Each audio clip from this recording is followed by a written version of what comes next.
Coach, just your reflection on the game. I mean, you must have been on balance, given you lost Bryce so early, reasonably happy with the effort by your boys to come back into the contest? Oh, like there was moments where we had good effort, but like we're a team and we go out there expecting to win games, and guys step up when those opportunities. Like I think they ended up making 16 threes. It's tough to beat a team when they make 16 threes. What was Bryce's injury? Can you just? I'm not sure. They took him to the hospital to see, so we're waiting to see. Was it rib? I don't know. No. Okay. And Mooney, did your scout tell you he had that in him? I mean, just were you concerned you left him open so much? Absolutely. Mooney's a good player. I watched him in college play. Like, he has some good grit in the way that he plays. We missed some assignments there, and he capitalized on that. He's a good player in a good league. Jesse, what do you guys take? You obviously don't want to lose, but what do you take positive from a performance like that tonight?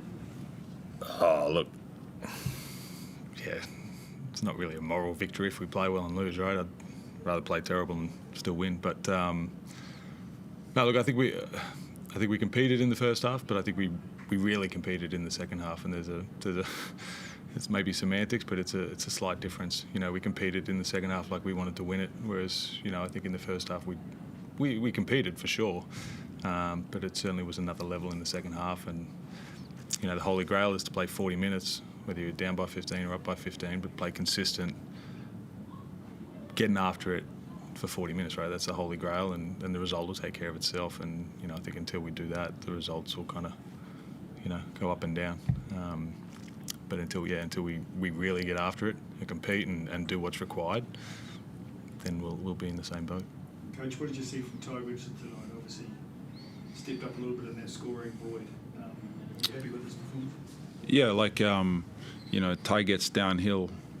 There's very few in this league that have the ability to get to the rim like he does, and then capitalized and made his free throws. So with Bryce out, he could be more assertive and aggressive, and you saw what he can do.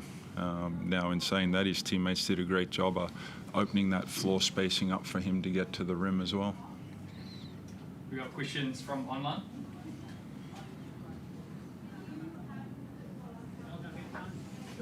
When you saw Bryce go down like he did, how did you get the group back emotionally? Because it was a strange injury, and then he collapses, and then you've got to get everyone's heads back in the game.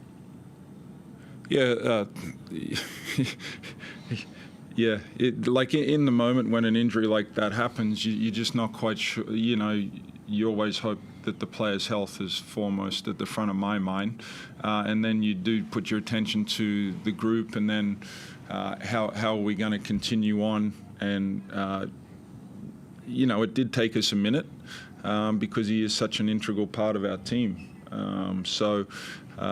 To Jesse's point, it probably just took us a little minute in the first half to recalibrate, but then the second half, we competed and we got after it. But in this league, if you just take the foot off it, or you just take a minute to find your feet, that can mean the difference between winning and losing. And told the guys afterwards, we've had 4 losses, 3 of very close losses, and it's a fine line.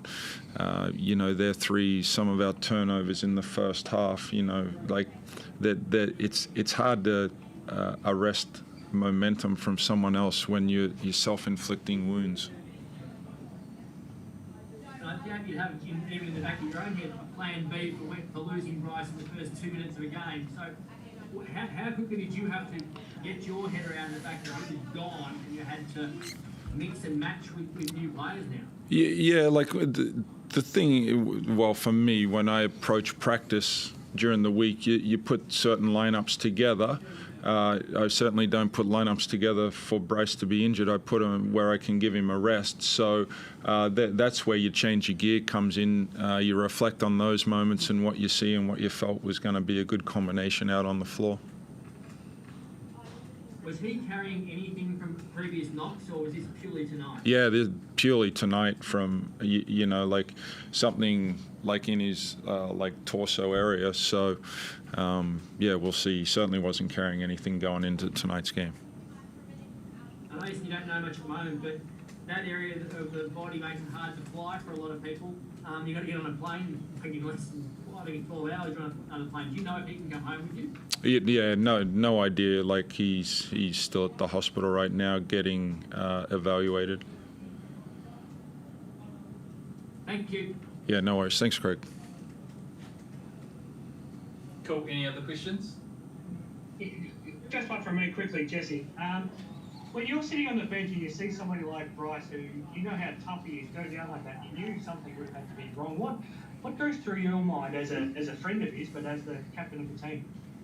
Oh, look, like JR said, he obviously, you know, the safety and the well-being of anyone on court kind of takes precedence. You know, he mentioned he's a pretty tough character, and he's played through some injuries over the years, and yeah, we don't know much, to be honest. We know nothing. So hope he's okay, and as I said, yeah, hopefully his well-being is fine more than anything.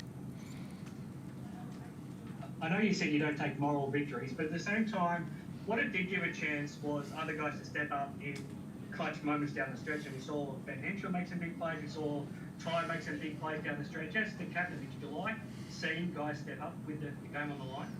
Oh, look, with Bryce out there or Bryce not out there, we're an exceptionally deep team. We've got some great talent, you know, but getting that talent is half the battle, right? Like, we got to, as I said before, we got to compete in the right way and use it in the right way. So, no, we're an exceptionally deep team. We've got talent galore, really. Like, we're exceptionally deep. So, yeah, I don't think that's an issue. I'm sure I'm speaking for JR here, but he's got faith in the guys off the bench, the guys on the floor to perform, kind of no matter who's out there. So, yeah, it was great to see him make some plays, but you know, I think we certainly know what all the guys are capable of. Thanks, guys. Thank you. Cool. Thank you. Yeah.